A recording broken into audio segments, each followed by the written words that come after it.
Good morning. Good morning, guys. Thank you all for joining us. So today we're talking about the ROI of budget branding. And just before I hand over to our resident expert and colleague of mine, James, and James, I'll get you to introduce yourself in more detail in a moment. I just want to thank you all for joining us. I know it's a big time commitment on a Thursday morning. We are doing these each month at the moment. The idea is that we educate marketing managers and anybody in the industry like you guys with various different topics around marketing.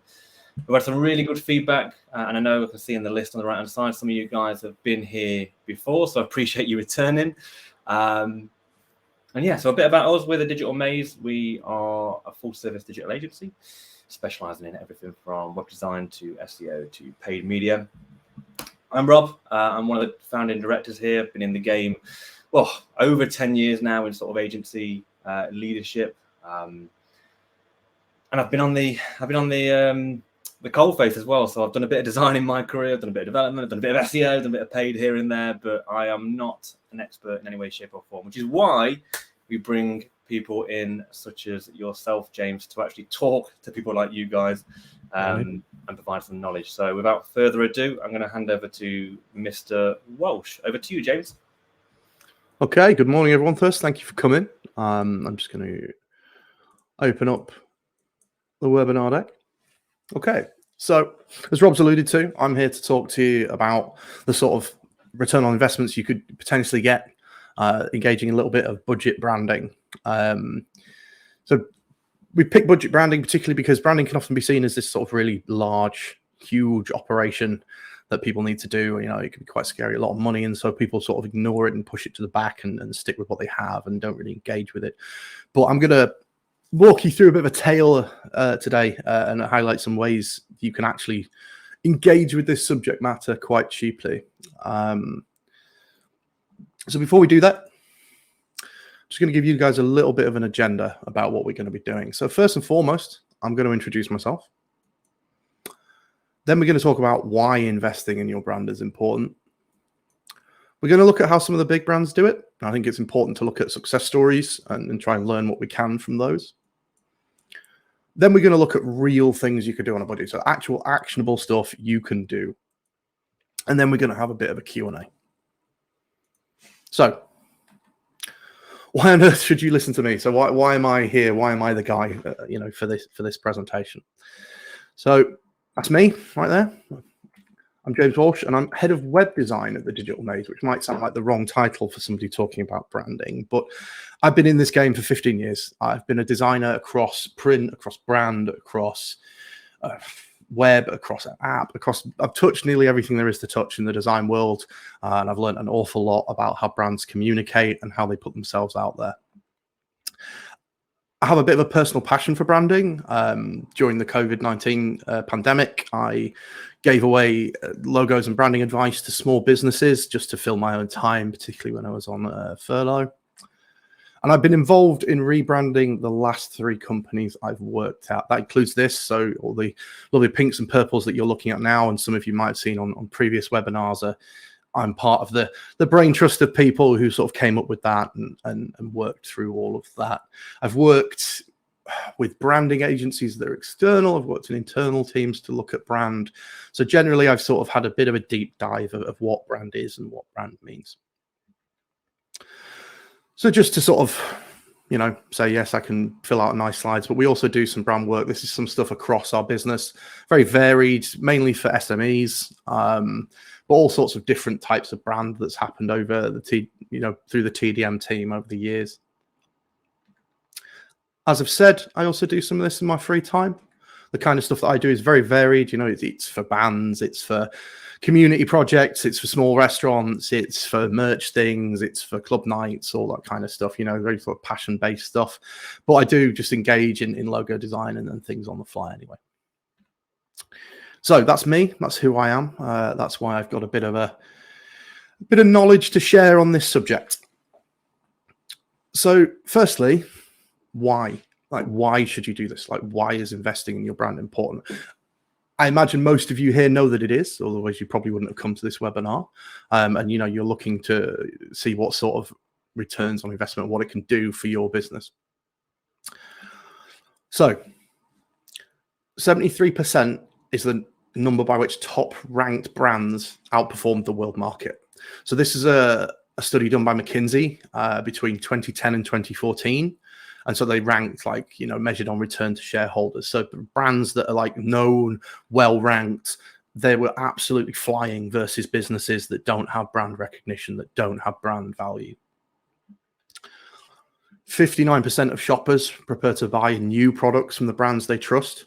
So say, like, if a new range of product comes out, they're not necessarily going to buy from a little upstart in the market. You know, if Apple puts something out, they're probably going to go with the Apple version. And just to sort of go along with that, 43% of people spend their money on brands they're loyal to, so brands they already know. If you think about it, you know, a lot of people still buy things like Fairy Liquid, even though the Tesco own brand washing up liquid is still the same soap in a bottle. And quite an alarming stat is you've got about 10 seconds to capture your audience's attention with your logo. So that's not necessarily about return on investment, but it's sort of alluding to the sort of challenge that you might face when you're engaging in branding. So how do the big guys do it? I'm going to take us through a couple of examples here. I've already mentioned their name once, and they're the obvious choice, but Apple. So here's an ad for an iMac from 1998. If you take a look at it, it's very simple. It's very clear. It's just the product. It's not even the front of the product. It's not even the bit you interact with. A snappy little, you know, tagline, chic, not geek. Very minimal. The logo is on there, but it's quite small. And here's an ad for a MacBook from 2017 that's arguably very, very similar. It's showing the product. It's not necessarily showing the interactive part of the product. It's not focusing on the details. But it's got that snappy tagline. It's quite clear, quite plain. Here's another Apple ad. This is for the original launch of the iPod in 2001. You know, talking about 1,000 songs in your pocket, this kind of thing. And here's one from 2015 about the Apple Watch, which harks back to this. Very, very similar. Only thing that's changed really is the font and the products that are on it. So let's look at another big boy, Nike. Here's an ad for what I believe are Nike Air Flights. There might be some sneaker aficionados in the chat who can correct me if I'm wrong there. But this is from 1989. And here's a similar ad from 2017 for the Zoom Vaporfly. Nike also engage in what's sort of called community and issue-based marketing. So this is from 1981. And this is from 2016. And you'll notice a lot of similarities here. You know, there's Nike using, you know, they're using a sans serif font with a line indent at the start of paragraphs, which I think you can sort of see here, you know, it'd be so easy over the years to have been convinced that that's something you want to let go of. You know, you want to justify everything properly. You want to change that to a sans serif font, that kind of thing. So what can we learn from those short examples? And the eagle-eyed among you might have noticed really that consistency is king. These brands have been doing the same thing by and large with minor sort of experiments for 20, nearly 30 years, in some cases, probably more. And that's a lot of time to stick to your guns. But what that means is that over that time, that builds up. People will recognize a Nike. They'll recognize an Apple. Maybe even without the logo. Maybe even without the product. They know which brand's talking to them.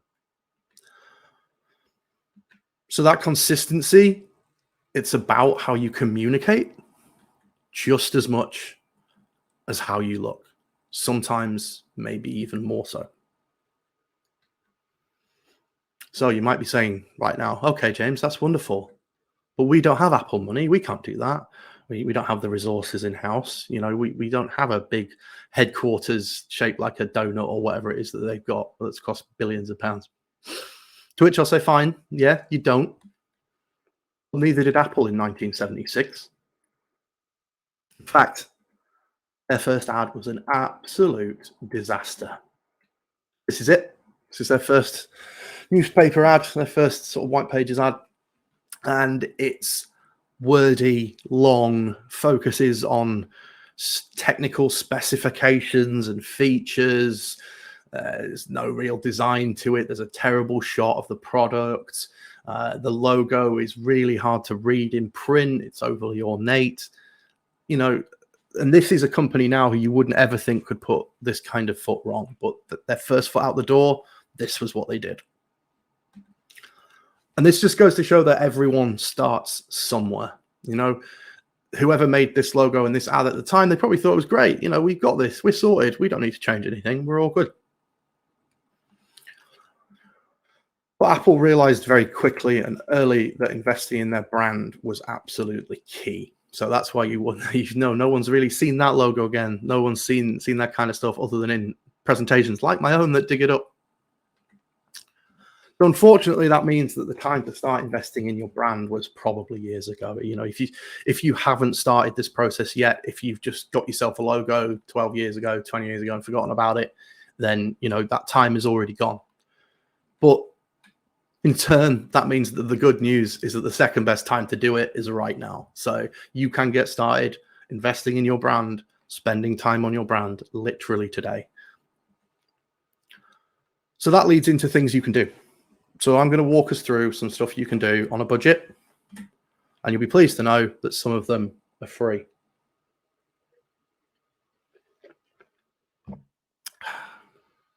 So the first one you could do is that you can sort your logo out on the cheap. So as much as brand is about communication and looks, it is about looks, and you can't ignore that. So you can go to Fiverr.com. There's other sites that's similar to it. And there's all sorts of designers all over the world who are willing and able to refresh your logo. And you can see in this example, somebody's got like a sort of an antler style logo. It's been redesigned and refreshed, so it keeps the heart of that brand, but it's modernized. There's all sorts of designers on there, and they'll do it for varying prices. And most of them have a basic, a standard, and a premium tier. And all that will really change is what deliverables you get. Do you get a couple of feedback rounds? And so this is going to designers. The people who are doing this are designers. They might be from different parts of the world, which explains the price discrepancy. Then you can filter by local people if you want to pay a bit more and use your money in the UK or in the EU. But they are out there, and you can get this done relatively quickly and relatively cheaply. If you do have a little bit more to spend and you want a more bespoke approach and you want someone to spend a bit more time with you, agencies are there, like ourselves. Wink, wink. And that doesn't necessarily mean you've got to spend hundreds and thousands with an agency. You can get this work done relatively fast and relatively cheaply.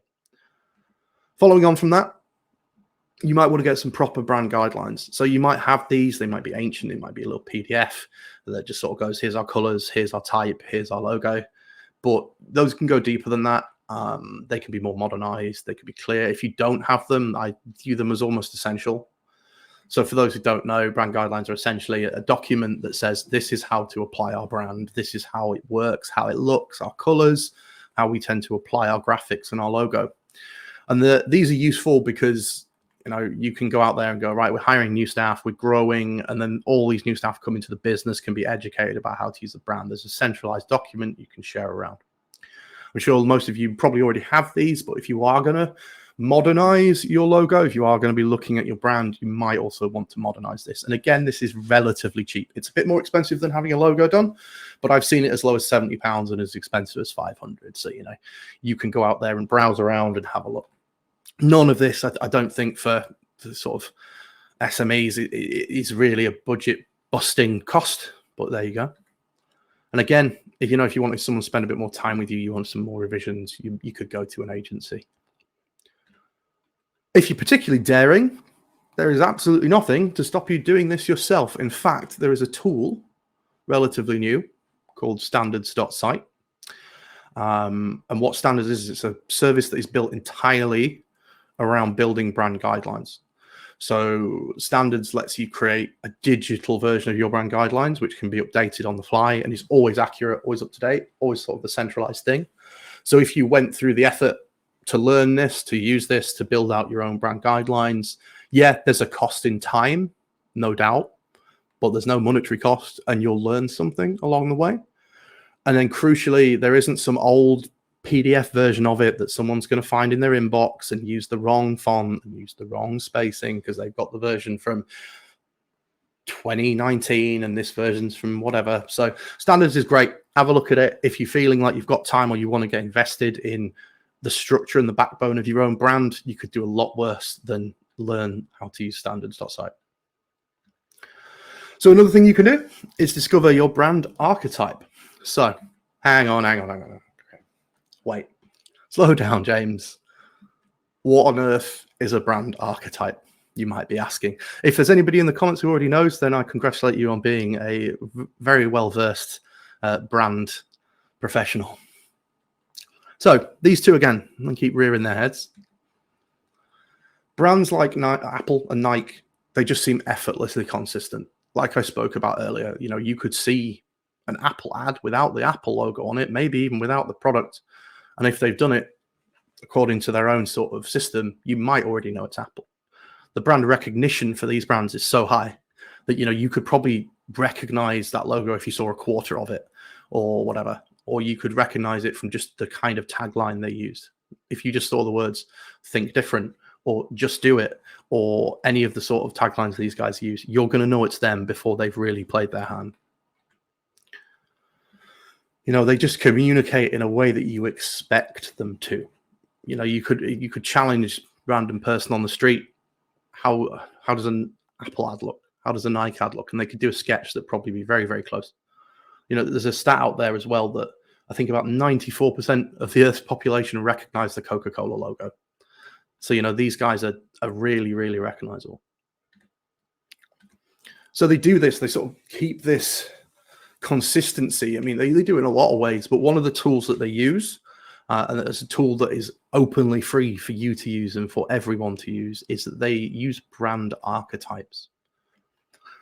So archetypes, brand archetypes in particular, are derived from Carl Jung's work, and he was a famous psychiatrist, and he came up with some character archetypes that can be applied universally. So they're things and symbols and ideas that we have about stories and people that are sort of from the collective Western subconscious.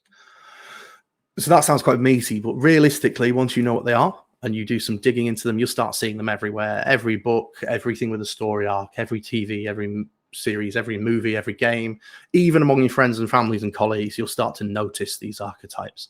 And so the way they get applied by brands is that brands are always sort of have a personality.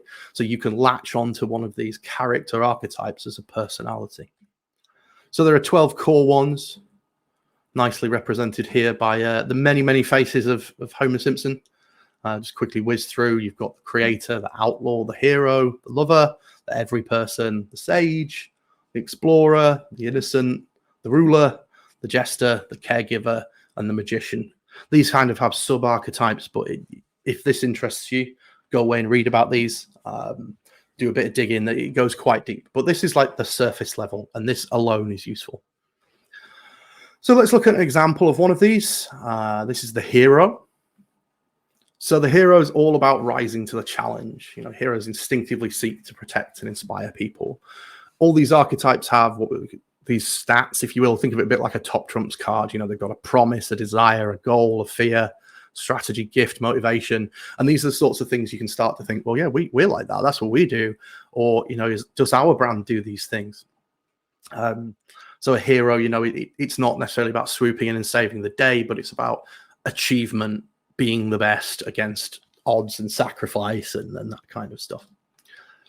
So how do some of these apply to some well-known brands? We're not going to go through all 12 of these now. That would be ridiculous. But let's have a look at some brands, and I'll try and sort of explain why they are those archetypes. So here they are again. Nike, come back around. They're the hero.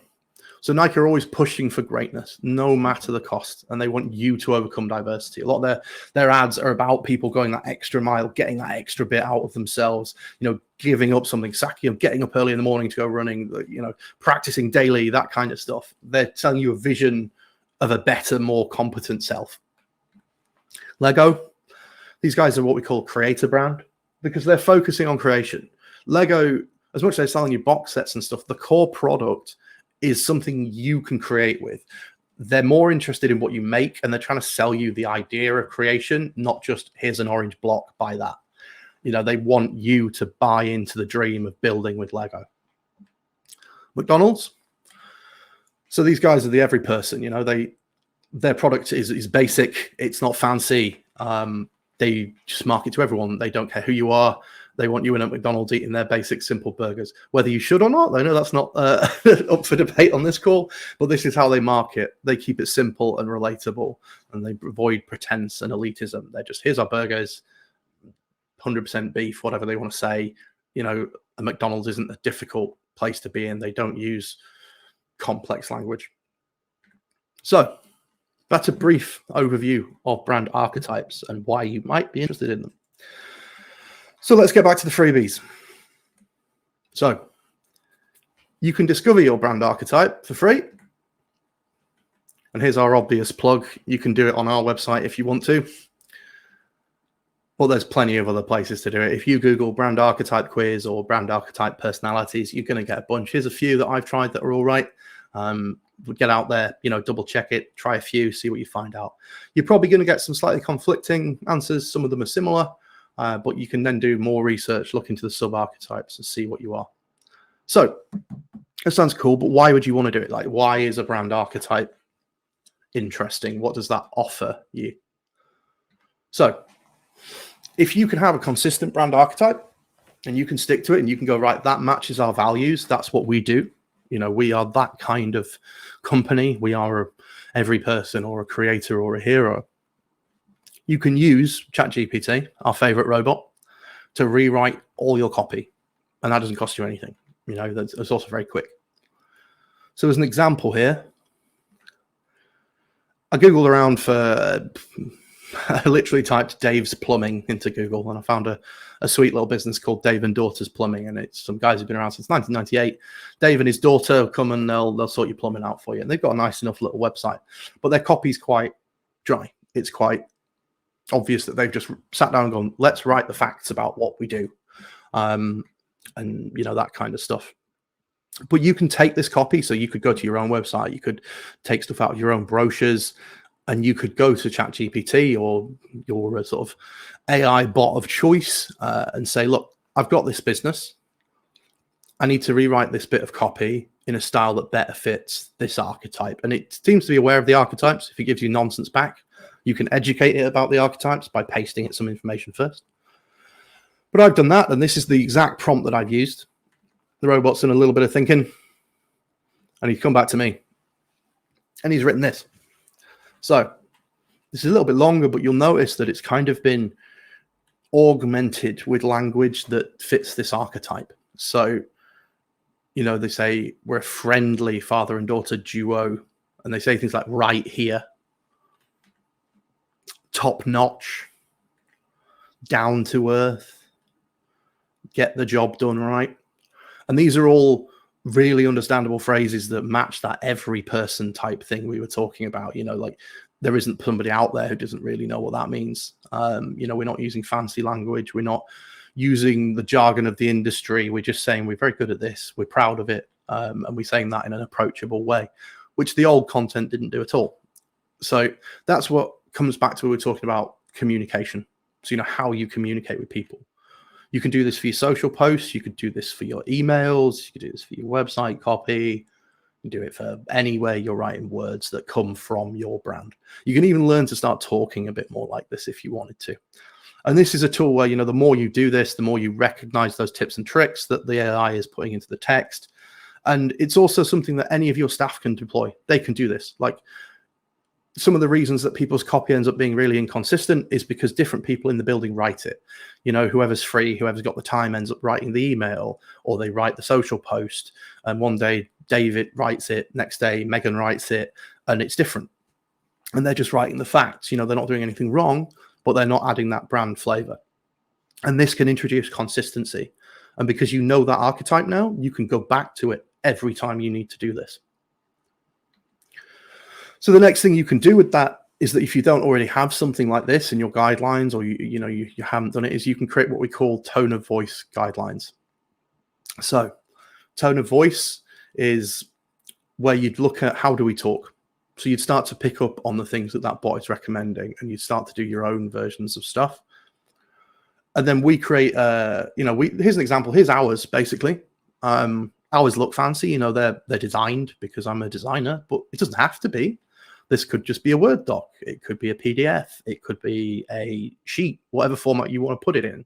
But you can create a shareable, centralized document for everyone in your business to look at when they want to write something and go, oh, yeah, that is how we write. And then you could check the bot against that, or you could start with what the bot produces and then alter that to do this. Or you can just skip the bot entirely once everybody is, versed enough in how you write and how you talk.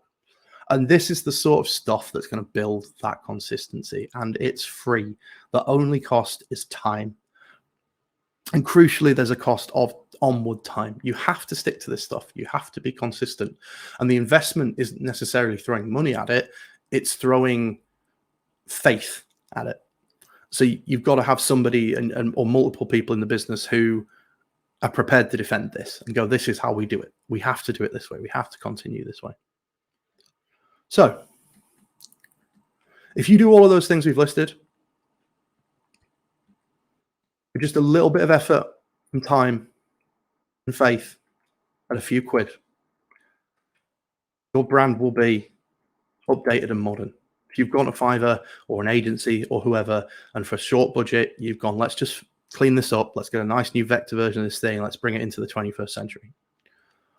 If you do the brand guidelines, if you do the tone of voice, your brand's going to be documented and repeatable. People are going to have a central place to go to that they know is the source of truth for your brand. They'll know how to use the logo, how to use the colors, how to talk, how to use the text. And crucially, it's going to start to feel more authentic and trustworthy. If you're going back to that archetype over and over again, and you're sticking to that and you're going, this is us, this is what we believe, this is what our brand stands for, people are going to start to notice that. And then that leads back to that Apple, that Nike effect, where they know how you talk. They understand it. Like if the tone in your post-sale emails is the tone as the thing on your landing page or in your Google ads, there's a consistency there. So doing all of this, your brand's going to be ready for its consistent future. You're going to be ready to take this brand further down the path and always know who you are, know what your brand is, know what it means. So what do you get for doing that? Like what's in it for you other than being able to brag about how consistent your brand is and how good your brand is? Well, sorting out things like your color palette, your logo, your content, you're going to get 80% more brand recognition, or well, hopefully you could get this much. But what that means, so what brand recognition means is it's somebody's ability to recognize you from things like your logo and your colors, and your even down to spacings, backgrounds, all that kind of stuff. You might have played, if you've ever played logo quizzes on your phone, those are fun. You'll realize just how much you know about brands, even though you see like 1/4 of the logo or they remove half of it or something. Just being able to be recognized through these simple shapes and colors is so powerful. It means you start to stand out from the pack, stand out from the crowd. So when you do get that consistently presented sort of way that you look, you're going to have higher visibility, and that comes off the back of that recognition. If people throw your brand in, with a big mix of other brands, in a Google search or, in an image search or just out and about on a store shelf, wherever it is that people see your brand, you're going to start to get the high visibility. People are going to go, I've seen that before. I know that one. That's been around when I've walked past this in the past. And that must be one that's been doing all right if it's been around for a while. Simple thoughts like that you probably have every day about things. Like you're walking past the paracetamol shelf in Boots and you think, well, I'll pay a bit more for Nurofen because I know it's good, that kind of stuff, even though it's the same stuff. So realistically, this is the kind of sort of bump in revenue that you could get. Studies have shown that this is what you can get doing this stuff. Just being consistent, sticking to it, you can almost improve your revenue by a further quarter. So that's not to be sniffed at. That's quite a lot of money just sat on the table waiting for you to come along and try and get it.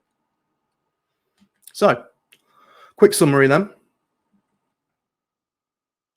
we define that you can't afford to ignore your branding. We've seen that big brands prove that consistency in branding is key. But we've also seen that you don't need big brand money to start investing in your brand. And crucially, you can get started right now. Literally after this call, you take some of the links that we're going to drop in the chat. You can go and have a look at these. You can do, if you've got a free afternoon, you could start right now. There is nothing to stop you doing this apart from effort and time. So thanks. Thanks for listening to me. Obviously, I've got a bit more knowledge than I've shared here. No doubt some of you have questions. So yeah, any questions? Perfect. James, thank you for that. Fantastic presentation, as to be expected. I'm going to field some questions over to you, if you don't mind. So anybody, I shall do my best.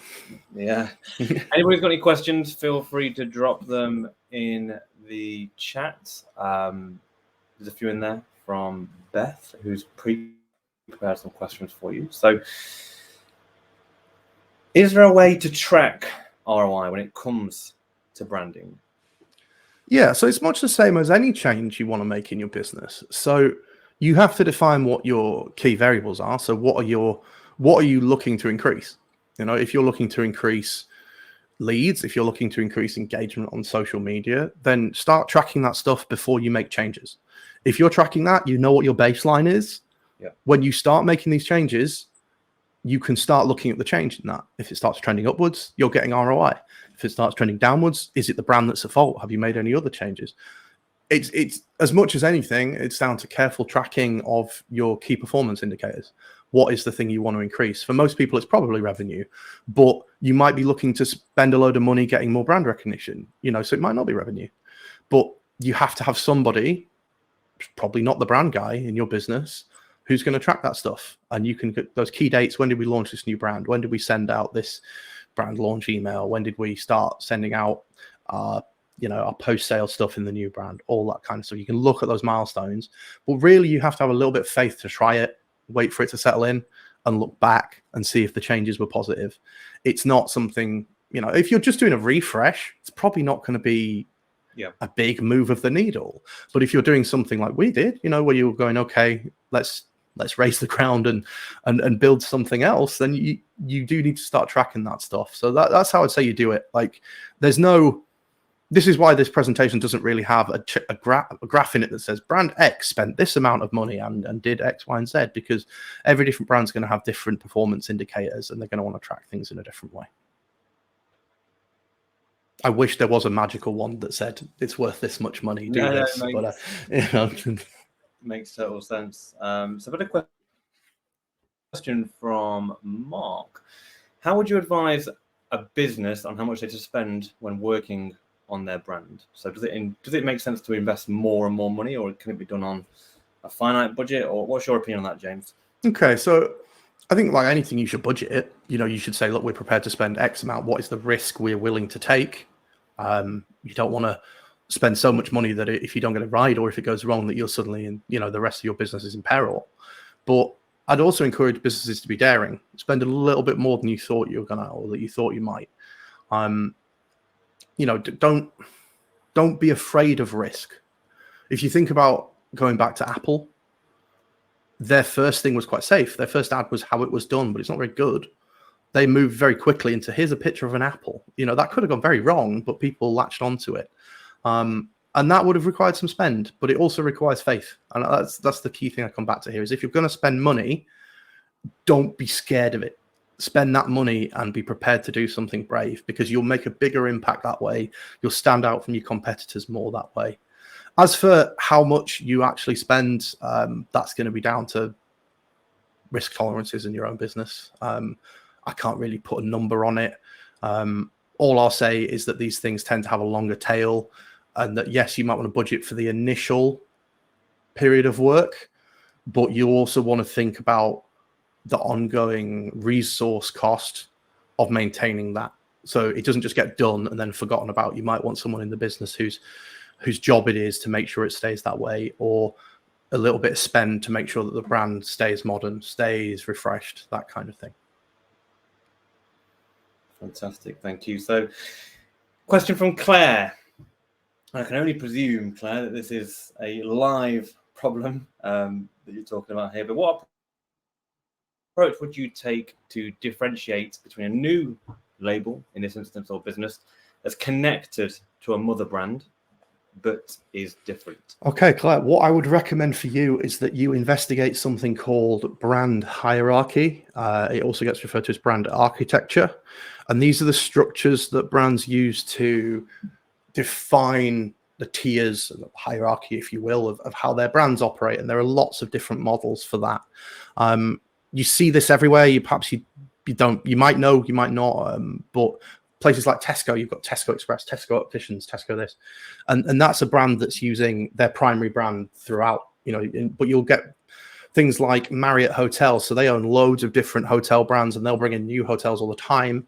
I'm not sure how much they do that over here, but in the US, they will have I don't know, pick a hotel at random, something like Pear Tree Hotel, a Marriott Hotel, and that's like an endorsed brand.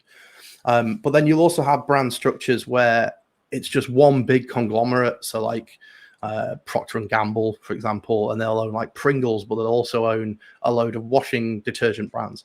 Depending on how many brands you have, how wide your net is, how different the audiences are for those brands, any number of those strategies could work for you. There's all sorts of research online about brand architecture and brand hierarchies. And there's about 4 or 5 core models. And you should look at those first and go, okay, how do we want to build out from our core brand? Is our core brand well known enough that we want to utilize it to bring equity of brand recognition to these other brands? Or do we want to silo our brands and make sure that anything that happens to one brand doesn't affect another, that kind of stuff? There's all sorts of pros and cons to them. It's something we do talk to people about. We've worked with companies who have multiple brands and they want to know the pros and cons of doing that stuff. But that's where I'd start. This work, the stuff I've been talking about today, so the logo work, the copy work, the archetypes, that sort of comes after that. So once you know how you want to structure targeting which audiences you're targeting, then you can look at what's that brand's archetype, what should it look like, what should it sound like. Perfect, thank you, James. We've got one more question from Aaron. So what does iterative brand development and how does it come into this? So in Aaron's case, they have a logo that's been developed over the last 10 years, and they're now looking to align everything to get that consistency and make the old versions disappear. It's like a whack-a-mole with old logos. Aaron, I feel your pain. People on our Slack tried to hide from me when they accidentally used the wrong logo or the old MS Word, the old stationery on the Google Docs. What I'd say to Aaron is you need a champion. It's either going to be yourself or someone else in your business who you find a way in the budget to give them some time. Just maybe it's a few hours a week, maybe it's 1 hour a week, depends on the scale of the problem, to be that person who leads and finds that old stuff, who goes and does some of these tasks I've listed and gets everything in order. And then maybe you have a soft launch. So you say you've been iteratively improving on this brand, tweaks here and there. So it doesn't really ever feel like much movement. But maybe you go, okay, we're drawing a line in the sand here. This is where we are right now. This version is us. Have a party, have a launch, invite the staff, make it a thing, get people on board with who you are. They'll stop using that old stuff a little bit more likely to, and they'll be a bit more understanding when someone taps them on the shoulder and says, you can't do that. They start to understand the business importance of brand consistency. So you've got to bring the team with you, and having some sort of internal champion who can go and talk to stakeholders and have those conversations, that can really help. In my case, recently, that's been me. I've worked at places previously where it was someone else, and I've been tapped on the shoulder and told I need to change things. But people are a lot more receptive to it and a lot more willing to get on the train and come along with you if they've had some sort of session, some sort of little get together that explains why it's important. Perfect. So I am going to ask one last question, and I think it's particularly important given this webinar is about the things you can do on more of a limited budget. So for those that are interested in pursuing some of the things you've spoken about today, James, and just any sort of tweaks or development to their branding, what sort of particularly with a sort of maybe a lower budget or those that aren't willing to spend a huge amount of money, what are the sort of risks involved in that, and what are the sort of common things that you would advise are avoided or looked out for when going down this route, especially on sort of a fairly limited budget? Yeah. First, I just want to acknowledge there are risks. Yeah, I'm not going to pretend there aren't. I mean, there's a really high-profile case. I'm older than I like to think, so it may well have been 10 years ago now. I'm not sure, but Gap changed their brand. To be fair, there was nothing really wrong with the change, but everyone just went up in arms, hated it. Like they had this big triumphant moment planned. They were gonna, this is what Gap looks like now. This is gonna be the new Gap. But I think the problem was there wasn't really a reason to do it. There was no, nobody could see the driving force or why did that need to happen. So the first risk that I'd say is doing it for no reason whatsoever. If you're trucking along with a brand that you think, oh, it looks a bit dated or whatever, your audience might not care. Like they might be, if you're doing reasonably well anyway, they might like that about you. Brand doesn't have to look shiny. It doesn't have to be the newest best thing. It can just be about authenticity. So the first risk is doing it for the wrong reasons. Unless you can detect like a reason in your marketplace why you should change how you look and communicate, don't do it. Like that, there aren't going to be many people who charge for this work who tell you not to do it, but don't. Moving past that, if you identify that risk and you go, no, we do need to do this, we do need to change, we do need to modernize. The biggest risk, I would say, or the biggest two, the first one is too many cooks. You're going to have all sorts of stakeholders in your business, and they're going to have all sorts of internal thoughts and reasons about how the business works internally that they want to project outwardly through this rebrand. Don't let them do it. The rebrand is about the people on the other side of the fence. It's about the customers. It's about the customers you already have. It's about the customers that you don't know you have yet. They're the ones you're talking to. If people internally can't get on board, will with time, or they can leave and you can get new staff. It's that brutal. But you need to be thinking about the people over the fence. Don't get caught in internal groupthink. Test things. Test early stuff with people go around the pub and just put it in front of your mates and go, we're thinking of something like this. What do you think? Like anyone in your demographic, find them somehow. There are portals online for user testing. You can pay to have users give you opinions on stuff. But even if it's just the average Joe in the street, get some user opinions. Yeah, and so the second one is it's just that taking too much on board, trying to be everything to everyone. You're not going to manage that. You need to identify a strength, and that's where the archetypes help. A lot of people go, well, our brand needs to do X, Y, and Z. Well, maybe it does, and maybe it can deliver that, but you don't need to show it in your logo or in your colors or in your scheme. If you think about Apple, I know we just keep using these two examples, but they're so relevant. So Apple, like their machines are high tech, they're high spec, they do a lot of stuff. So this new VR headset thing they've announced last week, the specs inside that are probably incredibly impressive, but it's not on barely any of the articles anywhere. It's talking about the feel and the atmosphere and the lifestyle this thing generates. And that's what Apple do. They don't care if their brand tells you about the tech specs and all the nuts and bolts. It's not what they're there for. They could, but then they'd just be doing everything for everyone and they would lose focus. So the risks are doing it for no good reason, projecting inward concerns outwardly, and trying to do everything for everyone. And the fourth, if I have to add one, is not having enough faith and not being daring enough. I think a daring change is always going to have more of an impact than a not daring one. Hope that answers the question. Certainly does from where I sit, James. But I think we'll leave it there. I appreciate your time, James. Fantastic presentation. I appreciate everyone's time today who has given up a good hour or so on a Thursday morning. Like I said, we are intending to run these, or we are running these once a month. Various topics, from branding to SEO to paid media, but really it's to support marketing leaders, marketing managers, anybody leading or involved in a marketing function within a business. So if you've got any topics, feel free to fire them over to myself or Bethany, who I know has dropped her email in the chat. And yeah, once again, thank you all, and we will see you again soon. Cheers, James. Thank you very much.